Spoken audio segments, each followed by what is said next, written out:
شيخ، كأن أيضا في منظر ثاني أنا ما تحملت، وبعض الأخوة الطاقم المصورين اللي شافوا أيضا ما تحملوا هذا المنظر. إيش قصة هذا الإنسان؟ هذا كما تشاهدون أخوان برضو تحت تأثير المخدرات، إنه هو أتاه ملك الموت وهو على هذا المنظر في تأثير المخدر. فبعض الإخوان يقولوا إن هذا حرق، كما تشاهدون وجه هذا الرجل تحول إلى سواد الفحم. شيخ هذا مو حريق؟ لا، ليس حريق يا أخويا نبيل، لأنه لو كان هذا حرق فليدقق المشاهد أنه ياقة الفلينة أو ياقة القميص تبعه لم تحرق، ونفس الغطاء اللي تحته لم تحرق. فإذا كان حرق فأول حاجة، ولو تلاحظ كمان شعره لو كان حرق لو كان شعره كان حرق. ولو تلاحظ كمان أنه أسفل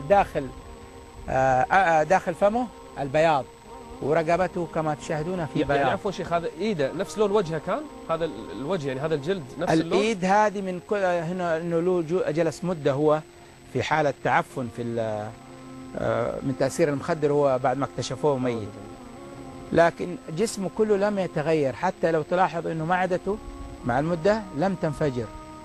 يعني بعض الحالات كما ذكرت انه بعد مده الميت اذا مات له 6 ساعات لم يوضع في مكان بارد سوف تزاع رائحته، ثم بعد ذلك يقوم تنفجر بطنه ويأتي الدود يخرج منها. هذا كما تشاهدون معدته زي ما هي بلبسه كامل، يعني ما في مستحيل انه في هذا الوضع نغير لبسه كامل لم يمسه، ليس محروق.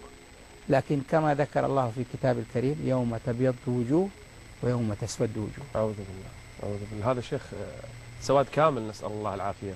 نعم، نسأل الله أنه كان من أهل الإيمان أن يتوب عليه ويغفر له نعم، نسأل الله له ويكفر عنا سيئاته. نعم. لكن مصيبة شيخ، الإنسان يموت على هذا الذنب وهذه المعصية وعلى هذا الشكل يبعث عند الله، والله كارثة كارثة. فرق بين شيخ إنسان يلبي يموت وهو محرم يبعث عند الله لبيك اللهم لبيك لبيك لا شريك، وهذا يبعث يتعاطى إبرة مخدر أمام ربه جل وعلا.